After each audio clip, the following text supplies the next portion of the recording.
Ini kan menjadi heboh. Ya heboh karena ini. ada tanda tangan Pak Tri. Betul. Sampailah kemudian ngobrol soal Gibran. Nah, pada saat itu tuh di rumah itu. Di rumah itu. Ini berbicara masalah keluarga, bangsa atau negara gitu loh. Kalau untuk kepentingan bangsa dan negara, ya udah nggak pantas lah. Ngapain masih ada di kabinet? Harus dicopot. Termasuk yang punya loyalitas ganda, kan itu maksudnya loyalitas ganda kepada mantan presiden sebelumnya. Tentara ini kan loyal, tegak lurus. Ya dia minta Prabowo itu harus tegas. Saya kira ini sebenarnya amunisi baru bagi Prabowo. Jadi yang harus disoroti publik juga adalah bagaimana polisi masuk ke semua lini. Memang dia sipil, tapi bukan ASN. Artinya dia sipil bersenjata. Kalau adili Jokowi makzulkan Gibran, saya mau tanda tangan. Malah. Iya. Oh, ada yang begitu, Bang. Jenderal bintang 4 itu. Artinya menurut saya ini akan jadi snowball. Dukungannya akan luas.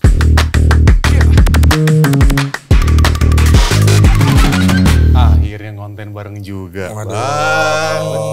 Maaf lahir batin. Selamat Lebaran, maaf lahir batin buat semuanya, termasuk pemirsa kita ya. Iya, Bang. Ya.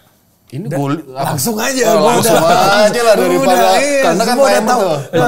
Kita udah semua dengar, penasaran. Tapi nih Bang, ini gue lihat di konten-konten, Abang ngapain Bang? Silaturahmi sama mantan wapres kita. Oh gitu. Wah, itu legend itu Bang. Betul. Saya tuh memang rajin mengunjungi tokoh-tokoh bangsa ya. Dan juga termasuk tokoh-tokoh militer. Cari bintang 4. Jadi sudah mengunjungi beberapa lah. Safri juga tuh gue lihat tuh Safri. Ya kan buka puasa atau apa tuh? Diundang ya. Oh diundang. Safri diundang. Padahal itu undangannya buat para pemret. 22 orang, kecuali gue yang bukan pemret. Pertanyaan ini kenapa saya diundang? Pengamat politik dan militer. Gitu. Nah sekarang balik lagi ke itu. Oke. Pak Tri. Jadi gini, saya kan memang beberapa kali di podcast atau di stasiun televisi menyebut begini. Ini Prabowo Subianto agak sulit juga nih diberikan saran. Mungkin karena merasa sudah bintang 4, sudah jadi presiden. Jadi nggak masuk nih orang-orang kalau memberikan saran. Saya bilang, sepertinya ada 2 tokoh yang masih dihormati. Yaitu dari militer, Jenderal TNI Purnawirawan Tri Sutrisno. Kebetulan dia mantan Wapres, mantan Panglima ABRI, mantan Kasat. Dan orang yang paling dihormati dan paling senior usianya. Gitu, 90 tahun. Ini masih jadi anutan baik ADALAU karena orangnya bersahaja, santun gitu ya, dihormati. Lalu yang kedua Prof. Emil Salim yang usianya 94-95. Ternyata kan betul Prabowo sempat bertemu dengan Emil Salim. Dalam beberapa kesempatan acara kemiliteran atau apa, Prabowo juga nyamperi Tri Sutrisno, menghormati betul sampai dilihat dia betulkan pita tanda jasanya logamnya, medalinya diperbaiki nih posisinya miring. Itu kan sebuah penghormatan. Nah, jadi saya pikir saya harus bertemu nih dengan Pak Tri. Ngobrol itu pada tanggal 9 April lalu. 9 habis April. Lebaran itu ya masih. Iya, masih momen bulan Sawalan Lebaran ya. Ya ngobrol lah di situ. Pertama ngobrol tentang Pancasila. Beliau tuh khawatir karena sejak era reformasi kan sudah tidak ada lagi yang namanya penataran P4. Era saya dulu wajib tuh penataran P4 kan. Terus BP7 sudah tidak ada. Dia lemes gitu kan. Berarti memang masih di BPIP kan? Nah, sampai hari ini begitu ada BPIP dia lega. Paling enggak ini sebuah momentum untuk kembali mengingat bahwa kita punya paham bangsa loh, Pancasila. Nggak boleh ditinggalkan. Jadi dia juga terlibat di BPIP. Memang BPIP belum sempurna. Yang sempurna kan cuma Allah aja, Tuhan yang Maha Esa aja. Karena itu saya masuk, ya sudah kesempatan untuk memperbaiki. saya khawatir katanya. Terutama nilai-nilai Pancasila, jika itu diabaikan repot. Sila ketuhanan. Kan kalau di Islam itu hablum minallah, hubungan dengan Tuhan itu pertama.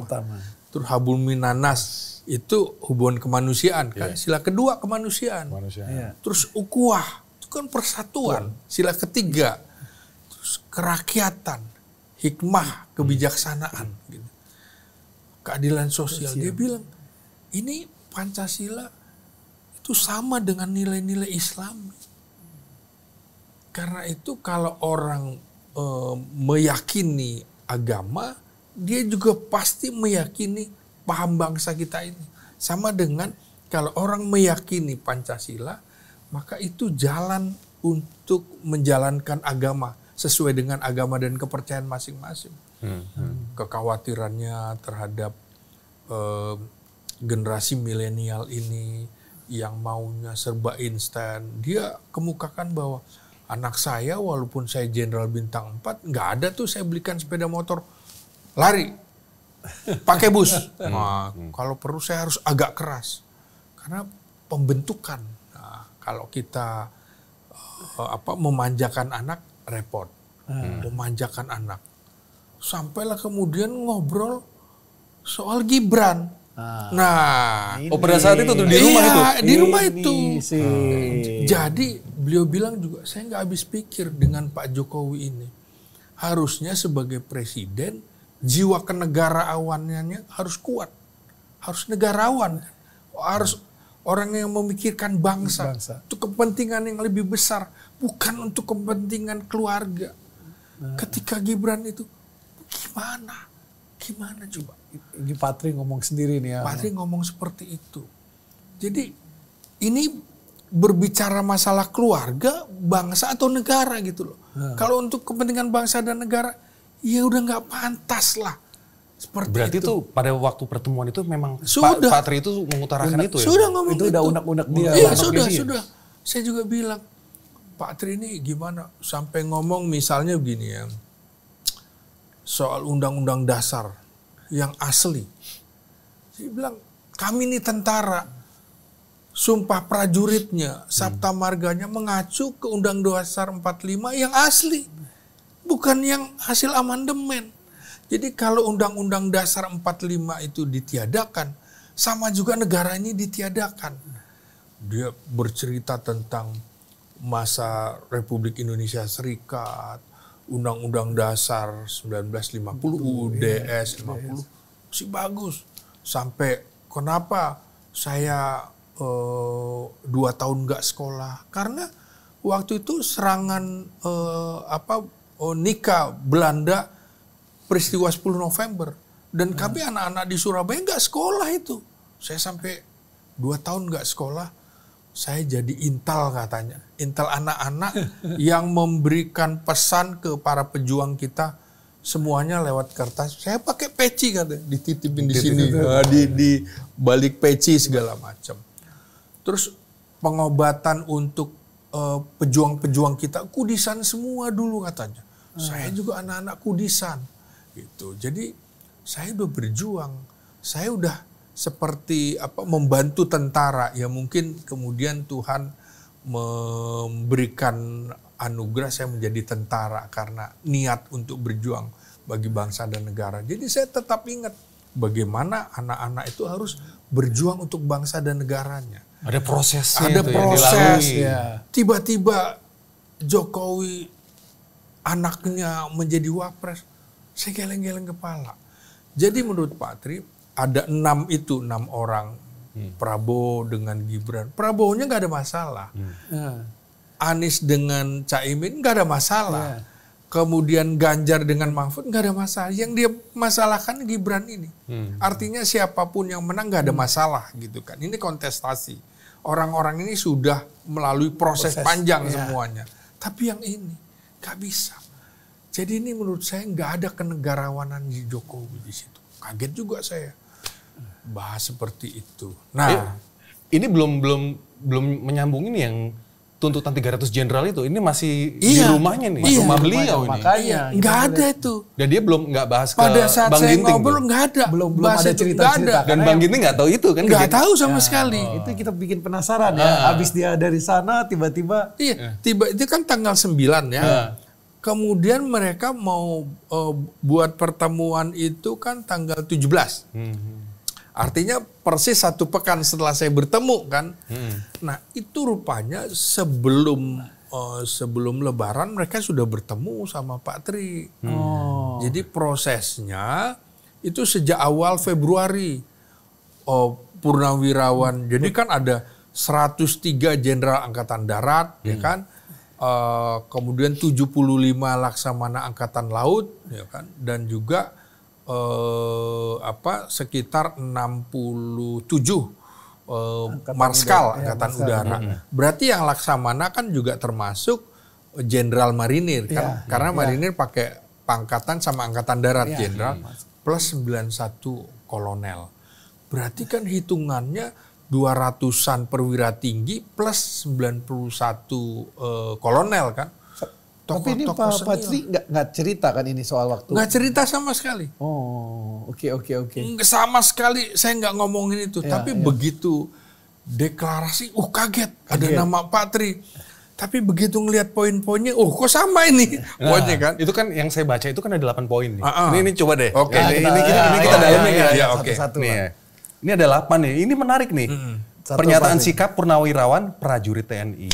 Ini poin pertama, nomor 1. Kembali ke UUD 45. Asli sebagai tata hukum politik dan tata tertib pemerintahan. Iya. Nah, yang kedua mendukung program. Ini tadi Pak Pati juga ngomong kan soal undang-undang. Yang pertama udah ngomong nih. Itu tadi. Iya. Oke. Tapi ini menarik nih yang kedua nih, mendukung program kerja Kabinet Merah Putih. Ini kabinetnya Pak Prabowo yang dikenal sebagai Asta Cita, kecuali untuk kelanjutan pembangunan IKN. Nah, Asta Cita nih. Iya kan berarti kan memang mereka semua itu kan mendukung. Jadi para purnawirawan ini mendukung Prabowo kan, pemerintahan sehari ini kan. Karena kalau kita lihat yang masuk di dalamnya itu kan dulu pendukung yang berbeda-beda. Tapi begitu sudah ada keputusannya dihormati. Prabowo sekarang pemimpin nasional kita, gitu kan? Mendukung tapi non IKN. Ya kan? Jadi kami juga berpikir, ngobrol tuh, bagaimana dulu Pak Harto menginginkan ibu kota di Jonggol. Itu dibahas lama, mungkin 15-20 tahun, tapi tidak diungkapkan. Loh, Pak Tri jangan lupa loh, mantan ajudan Presiden Soeharto selama 5 tahun. Betul. Sekitar 74 sampai 78 gitu kan. 78 ke sana lah, sekitar hampir 5 tahun. Artinya kan Pak Tri betul-betul tahu yang ada di kepalanya Pak Harto. Karena begini, Pak, saya bilang itu pembagian kerja ajudan itu gimana waktu itu? Saya juga nggak tahu, tapi Pak Harto maunya saya yang dampingi. Terus yang Angkatan Laut bagaimana? Angkatan Laut tuh menyiapkan kalau harus pakai kapal laut. Angkatan Udara menyiapkan kalau harus terbang. Polisi gimana? Urusan lalu lintasnya. Saya itu sampai nyetirin. Misalnya incognito. Belusukan kalau bahasanya Jokowi. Saya nyetir tuh. Berapa hari Pak? 10 hari. Bapak yang nyetir semua? Iya, saya yang nyetir gitu loh. Terus di mobil tuh pakai musik apa? Saya tuh bingung kan Pak. Pak Harto kan Jawa Tengah yang halus. Pak Tri kan Jawa Timur ya.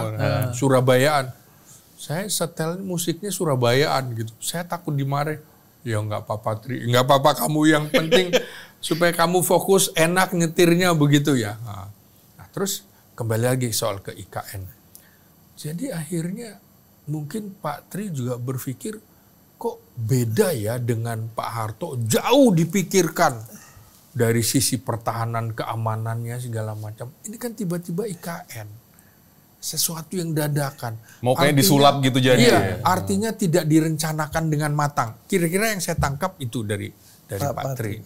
Makanya itu dicoret tuh. IKN. Jadi ini yang poin ketiga nih, menghentikan PSN PIK 2 PSN Rempang dan kasus-kasus serupa yang dikarenakan sangat merugikan dan menindas masyarakat serta berdampak pada kerusakan lingkungan.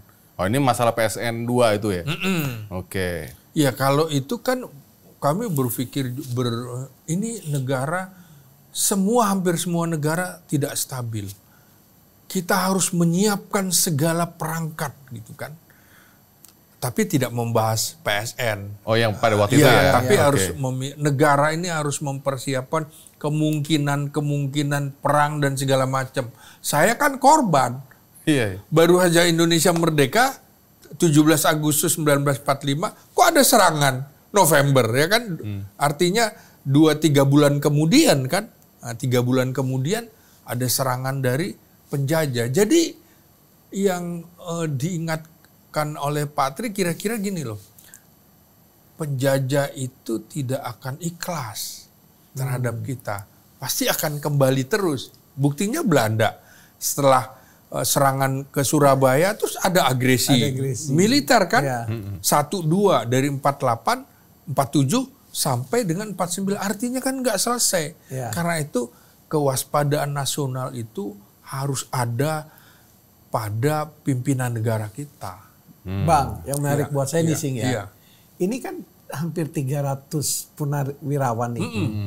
Sekitar 300-an memang. Abang, apa yang buat mereka concern akhirnya yang disebut itu Rempang lah, PIK lah, apa ini memang kenapa gitu? Apa memang sudah keterlaluan atau apa gitu? Kok concernnya sampai jenderal-jenderal semua nih ngomong untuk satu hal yang sama nih? Iya, ini kan rata-rata kan penanda tangannya itu kan ada 5 perwira tinggi bintang 4 kan. Nah, dan lain-lain tanpa menafikan yang lain. Mereka artinya pernah menjadi panglima perang kan di matranya masing-masing kan. Itu khawatir dengan kedaulatan negara. Yang seperti diingatkan Pak Tri, kita kewaspadaan nasional itu, saya kira itu. Rempang, PIK. Iya. Nah, ini ada lagi nih, menghentikan tenaga kerja asing Cina yang masuk ke wilayah NKRI dan mengembalikan tenaga kerja Cina ke negara asalnya. Nah, tuh poin keempat tuh. Itu bahas nggak tuh Pak Tri itu? Oh enggak bahas. Tapi saya kan ngobrol dengan penanda tangan itu. Kenapa bukan difokuskan misalnya mengembalikan tenaga kasarnya yang dari Tiongkok. Dari Tiongkok. Kenapa semuanya? Karena gini, loh, ini kan kita semuanya sedang menghadapi perang. Infiltrasi kan. Jangan-jangan tenaga ahlinya juga itu tentara. Disusupkan. Dan itu bebas-bebas saja. Semua negara melakukan itu. Dan kami curiga itu apa yang salah dengan seperti itu. Loh, Jepang dulu masuk Indonesia kan juga begitu. Tahun 1942. Salah satu penanda tangan tuh bilang begitu. Iya kan. Tahun 38 mulai dia masuk pelan-pelan. Baru kemudian pas 42. Oh ternyata ini yang tenaga kerja, yang pengungsi segala macam. Rupanya tentara. Jadi ini lagi-lagi soal kewaspadaan nasional menurut saya. Jadi kita harus waspada termasuk ke negara-negara kuat terutama. Ya Cina, ya Amerika. Artinya kan kebetulan tenaga kerja asing ini dalam hal ini dari Tiongkok kan. Jadi wajar saja. Menurut saya wajar sampai kasus Rempang segala macam. Gitu. Ini yang kelima nih, pemerintah wajib melakukan penertiban pengelolaan pertambangan yang tidak sesuai dengan aturan Undang-Undang Dasar 45. Khususnya pasal 33 ayat 2 dan ayat 3. Nah, itu poin kelima ya.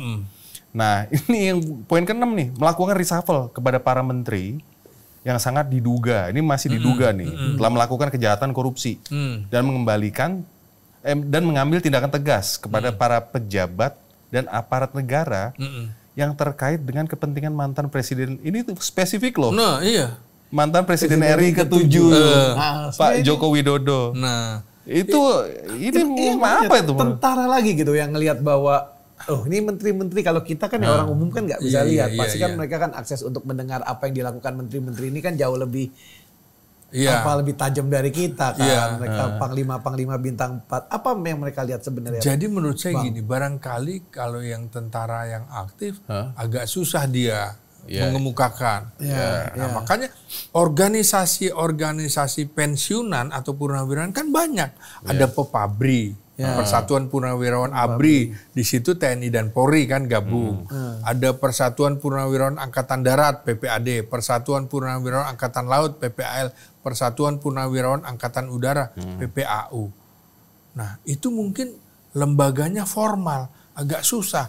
Masih terkait dengan apa? Terkait dengan mabes angkatan masing-masing.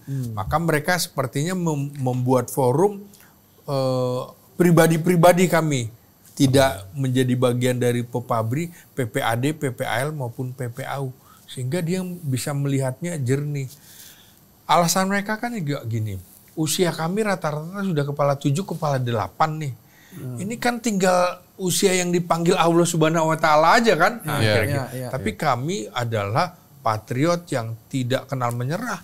Jadi kami mengingatkan bangsa, mengingatkan Presiden Prabowo sebagai presiden, kepala negara, kepala pemerintahan. Itu. Menurut Abang, ini latar belakangnya seperti apa? Karena kan gini loh bro, ini presiden ini kan ada banyak kan, tapi ini baru kali ini aja nih mereka ini berbuat seperti ini kan, pakai ada tanda tangan semuanya ini. Dan secara tegas berani ngomong diduga menterinya korupsi. Iya, gitu itu kan kayak udah tajam banget nih Bang, udah ngomong yang terkait sama presiden ke-7 korupsi. Boleh saya nangkap gitu nggak? Mungkin saya salah nih, tapi saat saya baca kan saya bisa menteri-menteri, istilahnya menteri-menteri itu kan sebenarnya rame menteri-menteri yang sudah diperiksa oleh Kejaksaan Agung, oleh Bareskrim Polri, kan udah banyak nama beredar. Kok masih enak-enak aja di situ gitu loh. Jadi ini jangan sampai menurut saya ada pikiran ini politik rente, artinya mencari cuan, mencari keuntungan dalam kedudukannya sebagai menteri. Jangan sampai kemudian mereka menjadi pencari uang aja di situ. Makanya harus diproses hukum. Yang sudah terindikasi ngapain masih ada di kabinet, harus dicopot. Termasuk yang punya loyalitas ganda, kan itu maksudnya loyalitas ganda kepada mantan presiden sebelumnya. Tentara ini kan loyal, tegak lurus. Makanya dia dukung atas citanya, tapi dia nggak dukung menteri-menteri. Persis. Iya, ininya. Asta citanya program Presiden Prabowo, tapi bukan IKN. Karena IKN peninggalan Jokowi. Nah, ini juga gitu kan. Menteri-menteri yang terafiliasi dengan Presiden lama. Diduga kan seperti itu. Ya dia minta Prabowo itu harus tegas. Saya kira ini sebenarnya amunisi baru bagi Prabowo. Nah, bukan saya aja loh. Nih semuanya. Jenderal-jenderal ya kan. Perwira-perwira tinggi purnawirawan mendorong saya untuk melakukan reshuffle kan. Reshuffle. Jadi kalau saya melakukan reshuffle juga banyak tuntutan publik. Baik yang dengan background sipil maupun ini background militer gitu loh. Lanjutin. Ini menarik loh. Nanti kita bahas lagi. Ketunjuk nih. Penasaran kita nih. Mengembalikan Polri pada fungsi Kamtibmas, keamanan dan ketertiban masyarakat di bawah. Ini Kemendagri. Kenapa dengan Polri? Gitu? Iya, jadi menurut saya kalau bicara undang-undang dasar, tugas Polri memang Kamtibmas, bukan keamanan secara luas. Dikunci kok keamanan ketertiban masyarakat atau yang dalam bahasa Inggris adalah public security gitu. Tapi kenapa mereka ini menyuarakan spesifik ini? Kalau bisa ya dikembalikan ke Kemendagri lagi gitu. Nah, soal ini saya juga tanya. Loh, kalau bicara tentang undang-undang dasar, kalau mengacu ke undang-undang dasar bukan ke situ, ke Hankam. Karena usaha-usaha pertahanan keamanan negara di pasal 30, usaha-usaha pertahanan keamanan negara dilaksanakan dengan sistem pertahanan keamanan rakyat semesta, di mana TNI dan Polri sebagai kekuatan utama dan rakyat sebagai kekuatan pendukung. Sishankam rata, jadi satu. Cuma menurut saya di bawah Kementerian Pertahanan Keamanan, tapi tidak boleh dirangkap dengan Panglima ABRI seperti dulu. Panglima TNI tetap di bawahnya, Kapolri juga tetap di bawahnya. Karena ini organisasi sipil, Hankam itu. Bang Giting lihat Polri yang sekarang ini masalah. Sampai akhirnya jenderal-jenderal ini harus bersuara Nah seperti jadi ini. Mereka pasti melihat bahwa kok ini terutama di era Jokowi, Polri terlalu dominan gitu loh. Sangat dominan masuk ke semua lini. Bang Iting berasa itu nggak? Gitu. Oh iya, karena memang di undang-undangnya ya contoh kan seperti saya bilang, contoh ya Kementerian Dalam Negeri, ya kan, menterinya polisi, ya kan, wakilnya memang keluarga polisi, irjennya polisi, sekjennya polisi, kepala badan koordinasi perbatasan itu juga polisi. Nah, apakah polisi belajar tentang ilmu kepamongprajaan? Kan enggak. Fokusnya dong kalau lulusan STPDN atau ilmu pemerintahan, ilmu politik di situ masuk akal. Nah, belum lagi di misalnya ya di Kementerian Kelautan dan Perikanan. Lebih masuk akal kalau dari Angkatan Laut di situ. Ini polisinya. Iya kan? Iya. Karena apa? Angkatan Laut dia punya penyidik laut. Ya, polisi kan enggak. Loh kok lebih banyak polisi di situ? Angkatan Laut cuma 1 tapi beberapa pejabat eselon 1 dan 2-nya justru polisi. Belum lagi di Kementerian Hukum, di Kementerian HAM. Loh kok ini banyak bener? Jadi yang harus disoroti publik juga adalah bagaimana polisi masuk ke semua lini. Memang dia sipil, tapi bukan ASN. Artinya dia sipil bersenjata, bukan sipil biasa loh. Seperti kita sipil biasa, aparat sipil negara juga kalau aparat sipil negara kan nggak bersenjata. Ini sipil bersenjata. Itu yang membedakan. Jadi tipis nih. Dengan militer, sama-sama bersenjata, terus masuk. Segala profesi yang memegang senjata itu harus diawasi. Baik TNI atau militer maupun polisi. Karena polisinya bersenjata. Kecuali polisinya cuma pentungan doang. Ini kan senjata api. Nah itu, jadi harus diawasi. Makanya menurut saya undang-undang kepolisian tuh harus lebih banyak disorot ketimbang undang-undang TNI. Kenapa? RUU TNI yang udah ditandatanganin itu ya? Iya, karena di undang-undang TNI disebutkan kementerian dan lembaga yang bisa dimasuki militer aktif di jabatan sipil. Polisi nggak ada. Sehingga dia merangsek kemana-mana. Nggak fair. Harusnya apa yang TNI boleh di situ, polisi juga dicantumkan. Jadinya jelas ada kontrol. Nggak semuanya dibiarkan. Tapi memang undang-undang Polri saya pikir memang penting banget karena dia kan yang langsung bersinggungan dengan kita masyarakat kan. Betul. Iya. Tapi kan ini belum kan ini kan. Kayaknya harus masih kita awasi. Iya, tapi undang-undang Polri tahun 2002 ini kan sudah berjalan, ini mau direvisi, menurut saya harus dikembalikan seperti Undang-Undang Dasar 45 Kamtibmas. Gitu loh, bukan misalnya Badan Intelijen Keamanan. Keamanan apa? Harus Kamtibmas, Badan Intelijen Keamanan Ketertiban Masyarakat. Gitu semuanya. Jangan cybernya cybercrime, kriminal, bukan cyber semuanya. Iya. Ya bukan cyber intelijen. Iya. Jadi Sama dengan militer, cybernya apa? Cyber war, kan gitu. Kalau kependudukan ya Dukcapil, kan. Kalau imigrasi, cyber kunjungan orang luar negeri, jadi harus dibagi-bagi, bukan semuanya. Dan harusnya juga harus spesifik seperti itu dong. Iya kan? Harus spesifik semuanya. Leading sektornya Badan Siber Sandi Negara, gitu. Nah Bang, ini menurut Abang kenapa nih pertimbangannya kok ini spesifik di bawah Kemendagri?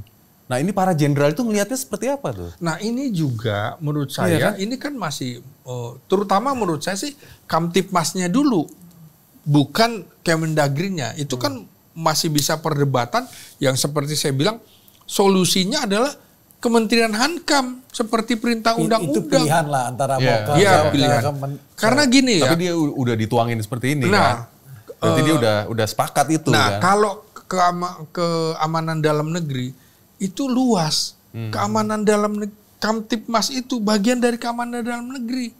Misalnya kalau di Amerika ya, Badan Siber Sandi Negaranya itu di bawah Kementerian Dalam Negeri, imigrasi keamanan dalam negeri, gitu kan, perbatasan keamanan dalam negeri. Jadi kalau ini ditaruh di Kamdagri, nanti dia merasa bahwa keamanannya bukan Kamtipmas, tapi Kamdagri. Nah, itu harus diingatkan. Karena ada selain keamanan nasional, ada keamanan negara, gitu kan. Keamanan dalam negeri, keamanan nasional, keamanan negara yang lebih luas. Jadi menurut saya bisa diperdebatkan itu. Nah ini yang terakhir ini Bang, yang poin nomor 8 ini kalau menurut saya sih menarik nih.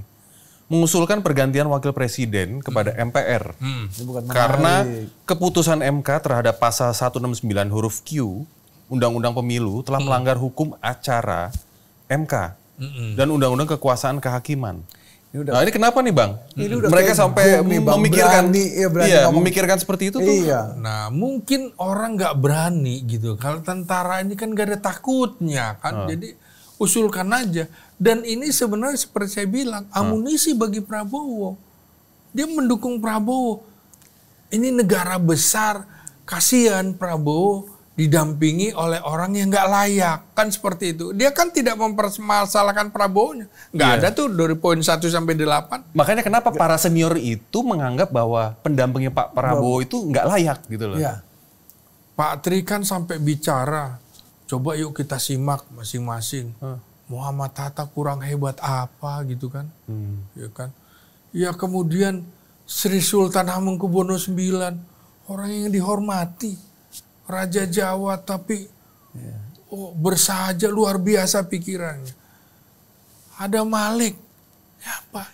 Jenderal Umar Wirahadikusuma, Jenderal Sudarmono, termasuk Jenderal Trisutrisno, ya kan?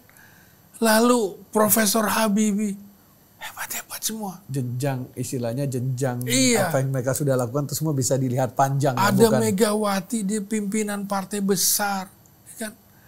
Lalu Hamzah Has, siapa lagi kemudian JK, Budiono, Ma'ruf Amin, terus yang ini bagaimana? Yang ini kenapa Bang kok Abang nggak nyebut kayaknya? Iya maksudnya Gibran kan? Makanya shock ini. Nah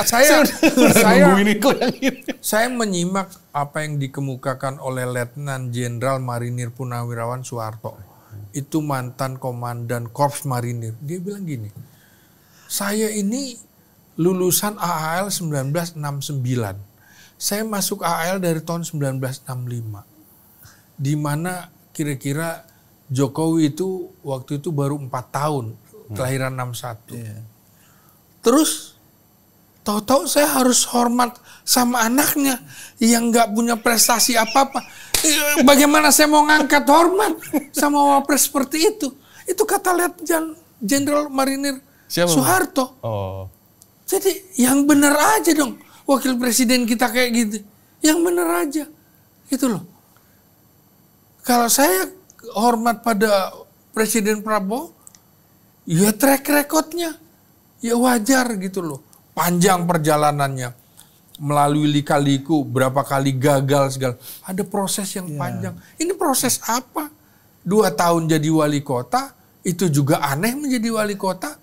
Terus aneh bin ajaib lagi menjadi wakil presiden. Terus saya harus hormat. Ntar dulu katanya. Walaupun konstitusi. Itu kata siapa Bang? Letnan Jenderal Marinir Soeharto kan. Bagaimana? Artinya itu suara semuanya. Penanda tangannya itu semua. Ya ini benar ini nih ya, yang ditandatangani oleh 103 jenderal. Nggak main-main loh ini. 73 laksamana, 65 marsekal, 91 kolonel. Waduh, gua lihat aja udah Fahru Rozi, Jenderal TNI, Purnawirawan, Tiasno Sudarto, Slamet Subianto, mantan Laksamana tuh ya. Hanafi Asnam, mantan Kasau. Oh ini mengetahui gongnya nih Bang. Iya. Jenderal Purnawirawan TNI Trisutrisno. Nah, jadi ini kan menjadi heboh. Ya heboh karena ini. Ada tanda tangan Pak Tri. Betul. Mungkin kalau nggak ada tanda tangan Pak Tri, semuanya ada. Itu barisan sakit hati. Mungkin tudingannya seperti itu. Loh Pak Tri sakit hati apa? Makanya saya tanya itu. Ini ada agenda lain atau memang ini murni sebetulnya kekhawatiran mereka itu loh Bang. Analisa Bang Ginting. Jadi gini juga menurut saya gini ya. Misalnya mengharapkan Ketua Umum Pepabri, Agung Gumelar. Agak susah. Karena menantunya kan jadi wakil menteri olahraga. Susah dong mau ngeritik Prabowo. Ya kan? Atau kemudian dia mau ngeritik Jokowi. Iya, tanggal 12 Oktober Agung Gumelar, Wiranto, Hendro Priyono juga ke Solo menghadap Jokowi. Jadi dia semuanya nggak mungkin kita berharap dari seorang organisasi pepabri. Nah, untuk yang organisasi PPAD, PPAL, PPAU mungkin terkait dengan mabesnya masing-masing nggak enak juga. Beberapa yang saya tanya, ya saya secara personal mendukung. Tapi kan saya pengurus di lembaga PPAD, PPAL, PPAU. Jadi saya nggak bisa juga dong. Artinya menurut saya ini akan jadi snowball. Dukungannya akan luas gitu. Karena poin-poinnya sama. Karena beberapa katanya diundang.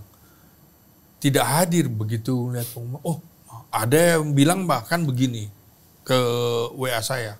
Kalau adili Jokowi makzulkan Gibran, saya mau tanda tangan. Malah. Iya. Oh, ada yang begitu, Bang. Jenderal bintang 4 itu. Waduh. Coba. Bang Syafri Samsudin ada komentar nggak Bang mengenai ini, Bang? Iya. Belum kan ada. Abang kan ini juga kan waktu itu diundang juga nih. Ini belum menghubungi Abang nih. Belum.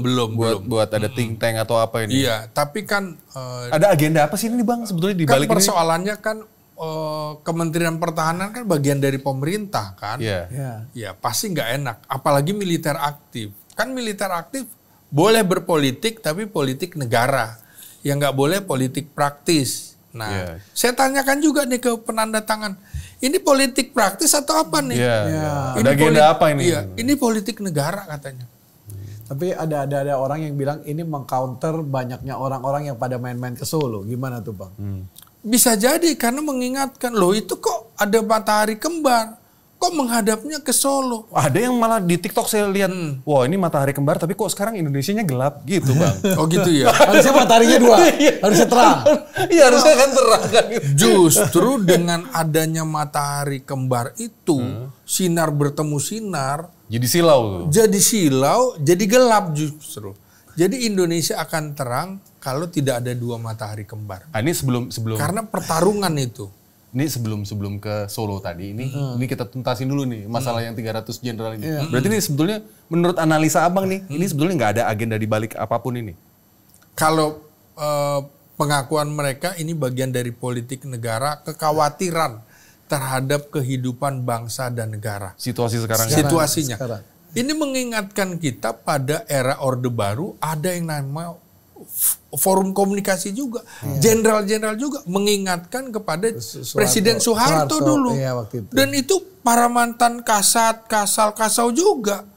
Termasuk mantan Kapolri Hugeng. Yang kemudian ujungnya menjadi petisi 50 itu. Bergabung dengan yang lain. Ali Sadikin kan juga kan. Iya. Ini nanti menurut saya bisa menjadi seperti petisi 50 lagi. Tapi kan ini agak bedanya bahwa petisi 50 waktu itu kan yang dibicarakan pemimpinnya. Tapi kan kalau ini mereka kan tetap mau dukung pemerintahan ini jalan untuk 5 tahun ke depan. Tapi mereka nggak mau bawa matahari kembar itu kan. Sebenarnya boleh dibilang seperti itu kan. Yang dipersoalkan. Salah satunya juga ini juga. Namanya poin ke-8 tadi juga. Iya, jadi gitu. Intinya adalah memisahkan Prabowo dengan Jokowi dan keluarganya. Intinya kan itu. Intinya sebetulnya. Itu. Jadi poin ke-8 itu berani banget gitu kan. Iya. Ini loud and clear ini kan. Ini bahasa tentara ini. Tegas ini kan. Enggak cuma itu loh. Sebenarnya yang dia berani menyebut presiden yang terkait dengan presiden ke-7 Jokowi. Itu udah clear banget. Udah clear. Gitu, bahwa, gitu jadi kan. Mereka kalau kita terjemahkan ya secara politik, mereka firm berada di belakang Prabowo Subianto tapi tidak mau ada kaitan dengan Jokowi. Artinya mereka tidak ingin Prabowo berada di bawah bayang-bayang presiden yang lama, Jokowi. Kalau Abang dapat kesempatan nih ceritanya nih, disuruh ngomong ke Prabowo atau ke Bang Syafri mengenai ini nih, penandatanganan ini apa Bang sarannya? Ya, petisi ini dengan 8 poin itu bagus menurut saya. Itu justru mendukung pemerintahan supaya berjalan sesuai dengan rel, sesuai dengan cita-cita. jangan direcoki oleh orang-orang lama. Kan harusnya gitu. Ini ada direktur baru, ya udah ikut dengan direktur baru, bukan dengan direktur yang lama. Ini kan tentara selalu bicara loyalitas tegak lurus. Ini kok bukan tegak lurus ini. Nah, direktur barunya gimana menurut? Kalau abang bilang direktur baru, nyampe nggak nih ke direktur baru, dan apa yang akan dilakukan direktur baru kalau dia nyampe? Pasti sampai, karena begini, mereka itu sudah mengajukan sebelum Lebaran, mengirim surat itu kepada Sekretariat Negara. Nah, apakah surat mereka untuk meminta bertemu? Oh, minta bertemu? Meminta bertemu. Berarti abang harusnya menyarankan apa? Bertemu aja? Bertemu. Nah, tapi nggak gitu juga. Ini kan persoalan politik. Ya. Kalau Presiden Prabowo menemui mereka, akan kelihatan sekali kan. Apalagi isinya jelas-jelas menyerang Jokowi kan. Dan anak mungkin pertemuannya tertutup, silent. Nggak enak juga dong. Prabowo kan orang yang kira-kira tenggang rasanya tinggi sekali ya. Artinya dia juga memikirkan Jokowi, nggak enak gitu. Ya, banyak orang bilang dia utang budinya sama Pak Jokowi itu belum lunas-lunas bang, katanya bang. Jadi caranya gitu. Oh gitu? Iya katanya. Jadi mungkin barangkali utusannya akan bertemu gitu. Tapi kan ini kan silent, jadi kayak metapolitik gitu kan kira-kira. Kemungkinannya seperti ini. Saya kira tidak akan ketemu langsung, tapi mungkin juga Prabowo akan menemui Pak Tri kan gitu. Dengan alasan silaturahim ke senior, sesepuh TNI, sesepuh bangsa kan, tokoh bangsa. Kayak gitu. Ini kan menjadi sulit bagi Prabowo karena ada nama Tri Sutrisno. Iya, Aduh gimana nih kan ada Pak Tri kan. Iya. Gitu. Nah, kalau Prabowo berani ya ambil momen ini bahwa lah itu kan senior-senior saya yang ngomong. Masa saya nggak mau denger gitu kan. Iya. Fahru Roji seniornya dia kan. Hanafi Asnan, ya kan. Tiasno Sudarto, itu udah jelas. seniornya dia. Apalagi Pak Tri kan. Pak Tri sudah Jenderal Bintang 4, Prabowo masih perwira menengah gitu kan. Jauh. Hebat ya. 90 tahun masih bisa berpikir tajam. Iya, masih berpikir tajam. Makanya mungkin begini ya dulu. Kenapa Pak Nas diberikan usia panjang umur oleh Allah gitu ya. Untuk bisa mengingatkan Pak Harto presiden.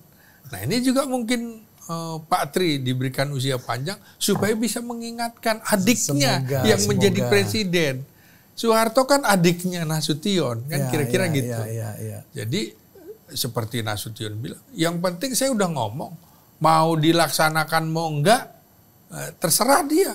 Tapi kalau nanti terjadi apa-apa, jangan salahkan kami. Yang penting kami udah bersuara. Iya, para senior itu ya. Para senior. Nah, apa lo? Mau apa? Kalau gue sih, lu aja dah. Kalau gue jadi... enggak, ini pertanyaan ini yang soan-soan itu tuh. Iya, sebenarnya mau melanjutkan itu, Bang. Ini kan kalau cerita soan-soan ini kan jadi kita kepikirnya apa... Di seolah-olah yang sini bicara ini, yang sana dibalas ini, dibalas itu. Seperti kemarin ada yang menarik banget kan. Apa Sespimen Polri ya kalau nggak salah ya. Itu kan mereka kan sowan tuh bang. Iya kan.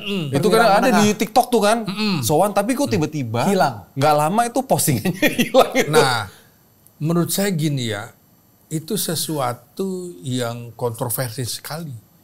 Ini kan peserta didik. Kalau Sespimpol itu Sekolah Staf Pimpinan Menengah Polri.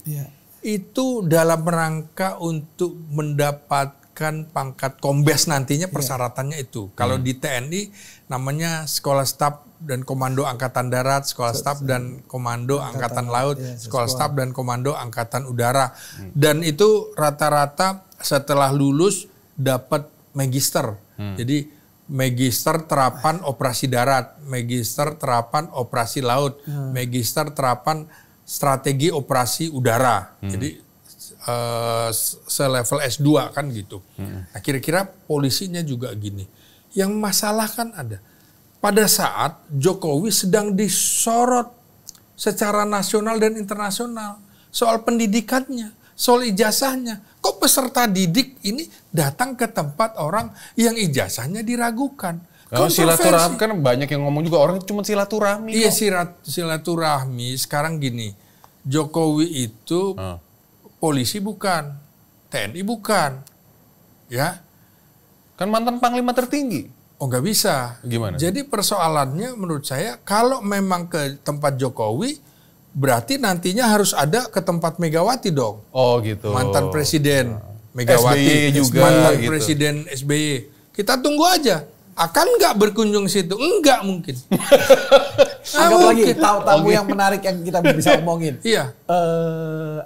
Gubernur Jawa Timur bersama Forum Komunikasi Pimpinan Daerahnya, Pangdam dan Kapoldanya juga ke sana tuh. Kalau abang lihat gimana? Itu kontroversi juga loh. Menurut saya loh. kontroversi. Dan menurut saya gini ya, ini di tengah sorotan publik nasional maupun dunia soal ijazahnya Jokowi itu belum selesai. Ini peserta didik loh. Kok ke tempat orang yang kontroversi? Beda halnya kalau dia ke tempat mantan Kapolri. Nah, itu masuk akal. Atau mantan presiden semuanya. Presiden yang doktor. Ada SBY misalnya kan. Apa iya abis ini mau ke tempatnya Megawati. Megawati nyoroti Listio Sigit terus kok, ya kan? Yeah. Meminta orang ini segera di reshuffle kan begitu juga. Hubungan dengan Jokowi dengan SBY kan bukan hubungan mulus kan?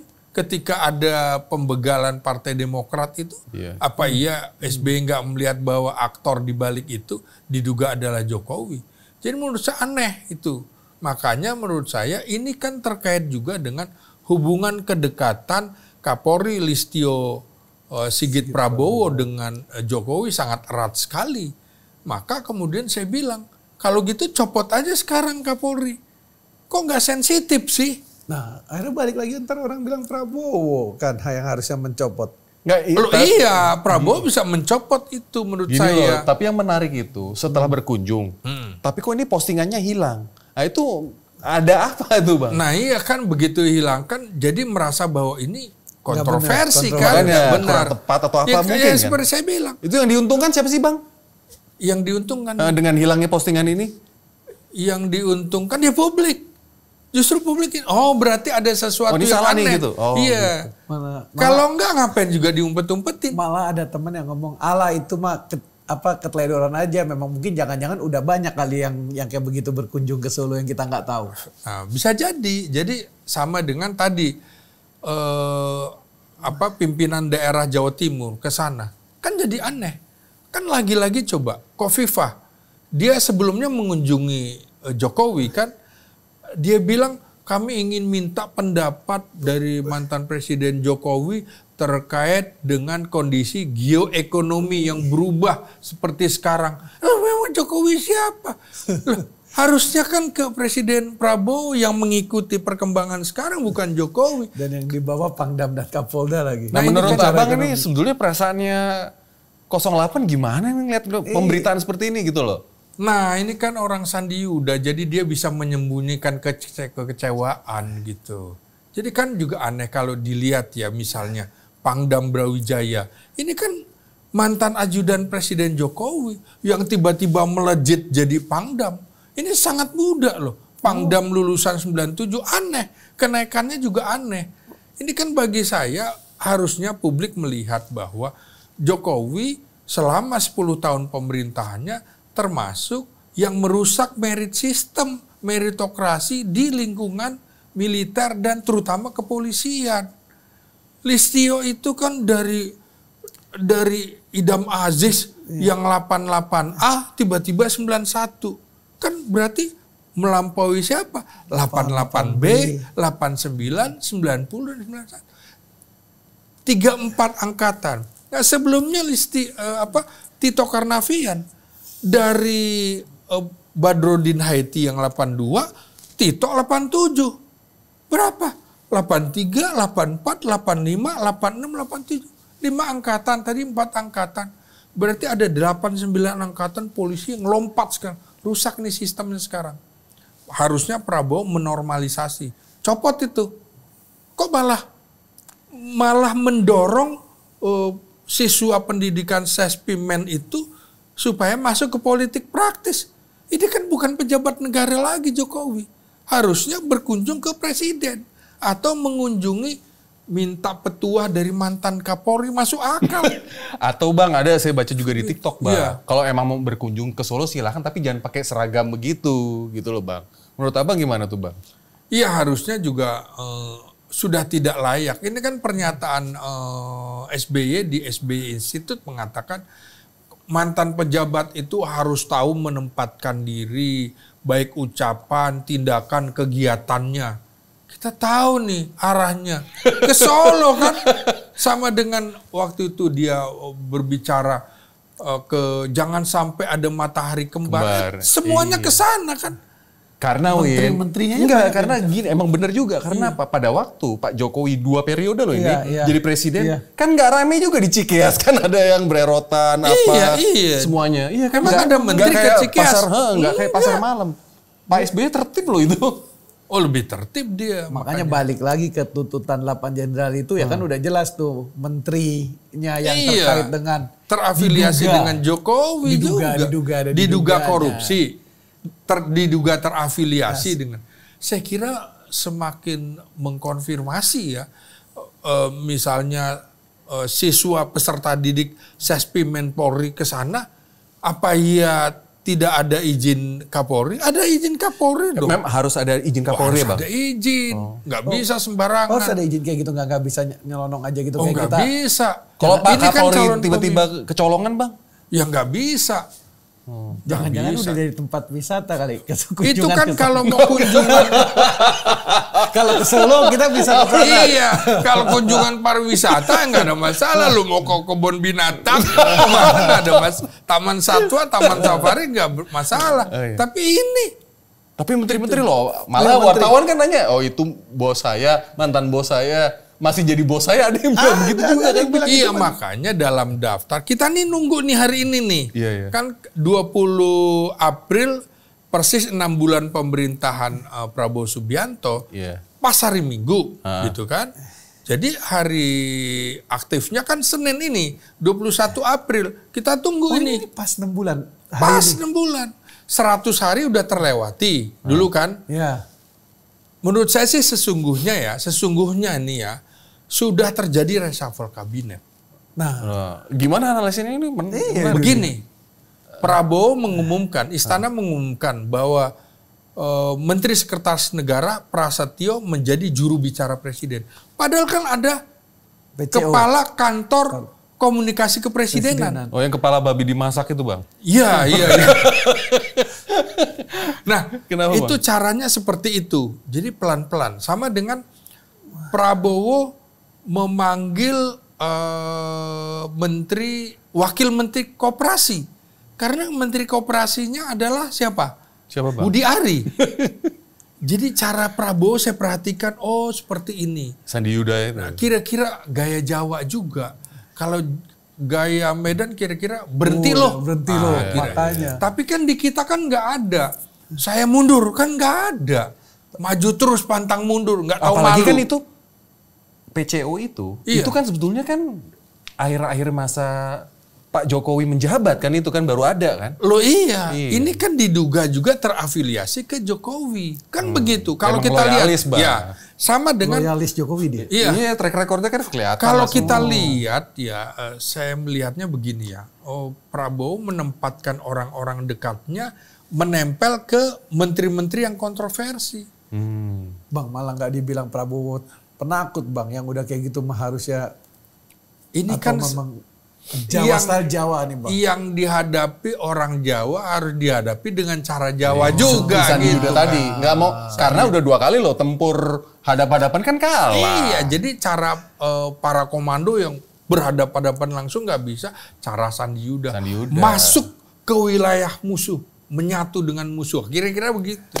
Analisis saya dari sisi militer begitu. Seru nih, reshuffle kalau bahas. Berarti PCO berarti udah sebenarnya jelas sudah. Berarti udah kayak zamannya Pak Harto dong. Murdiono kan Mensesnek juga kan. Iya, kan? jadi juru bicara kayak gitu. Ini kan semua gaya Jawa ini. Soalnya gini ya, budaya politik kita kan Jawa. Jadi cara Jawa, kalau cara Medan minggir kau. Kan gitu kan nggak bisa. Abang minggir ya Bang. Minggir kau. Oh, ini pertanyaan terakhir nih Bang. Iya. Menurut abang nih terakhir A, terakhir B, terakhir C. Gue kepengen 2 jam sama lo bang, cuman nggak bisa nih bang. Okay. Ini terakhir nih bang. Lihat gonjang-ganjing kayak begini nih, sebetulnya nih Indonesia ini kemana arahnya? Iya bang. Muter-muter aja, maju atau mundur nih bang? Ini analisa aja. Iya. Kalau sedikit teman-teman ekonomi tuh bilang ini bukan gelap-gelap lagi bang. Udah gelap, nggak ada orang mau bawa lilin, bawa senter, bawa korek, udah nggak ada bang. Pasrah berarti? Tambah digelapin katanya sekarang. Jadi gini. Gimana bang? Kalau dari itu perspektif ilmuwan ekonomi kan, saya dari sisi ilmu politik ya. Ini kan menghadapi musuh dalam selimut. Dalam selimut gelap nggak? Gelap kan? Gelap. Ya. Jadi untuk menjadi terang itu pelan-pelan tuh dibuka tuh selimut. Dia tahu bahwa ini ada musuh di dalam selimut. Jadi pelan-pelan. Kira-kira cara Prabowo seperti itu. Contoh ya. Jadi kita harus menganalisisnya jangan yang keluar dari mulut. Oke. Misalnya hidup Jokowi. Tiba-tiba apa? Pagar laut disikat, ya kan? Kemudian tanah-tanah yang ilegal disikat, segala macam. Orang Jokowi tiba-tiba misalnya BUMN tiba-tiba digeser ke Danantara. Jadi saya ngelihatnya kira-kira gini lah, Prabowo itu pelan-pelan untuk menghadapi musuh dalam selimut itu. Untuk membuka tabir itu harus pelan-pelan. Tidak bisa cara, nah itu musuh. Enggak, pelan-pelan. Kenapa coba? Gejolak. Karena Jokowi masih kuat. Oh, okay. Jokowi masih kuat secara finansial. 10 tahun uangnya banyak. Dan dia bisa melakukan apa saja dengan uangnya. Maka dihitung oleh Prabowo. Termasuk masih ada sekitar 17 menteri adalah terafiliasi dengan Jokowi. Jadi pelan-pelan menurut saya. Penyingkirannya tuh pelan-pelan. Ya kita yang muda-muda gemes juga. Kapan sih kan kira-kira gitu. Tapi ya harus bersabar. Menurut saya bersabar dan kita harus optimistis. Apalagi sudah ada sangkakala dari Purnawirawan TNI mengingatkan Prabowo. Sudah waktunya kau bergerak. Ingat kau adalah patriot bangsa yang tidak kenal menyerah. Bang, tapi ayo bang, berjuang. Pasti kan ada perlawanan juga. Ini kan salah satunya kan? Bisa jadi. Itu kan kalau tudingan PDIP, polisi itu sangat dekat dengan polisi. Jokowi sangat dekat dengan polisi. Maka seperti ditunjukkan seperti ini. Tapi kan kita tidak ingin kemudian ada adu domba seperti itu. Tapi kita mengingatkan semuanya. Siswa-siswa juga semuanya elit politik harus juga ingat loh, matahari cuma satu. Kalau matahari kembar itu Indonesia gelap. Indonesia akan terang kalau mataharinya satu. Karena kalau perkalian kan gitu kan. Kalau terang dengan terang jadinya malah jadi gelap. Silau bang. Silau gitu. Silau kemudian di bawahnya gelap. Nggak bisa ngelihat juga. Nggak bisa ngelihat juga. Udah? Jadi kita harus mendukung yang baik pasti kita dukung. Yang kurang baik kita kritik. Gitu. Gue sih belum sebenarnya. Cuma kan karena memang waktunya yang udah terbatas harus dijanjin lagi sih. Bang, thank you ya. Siap. Ciao.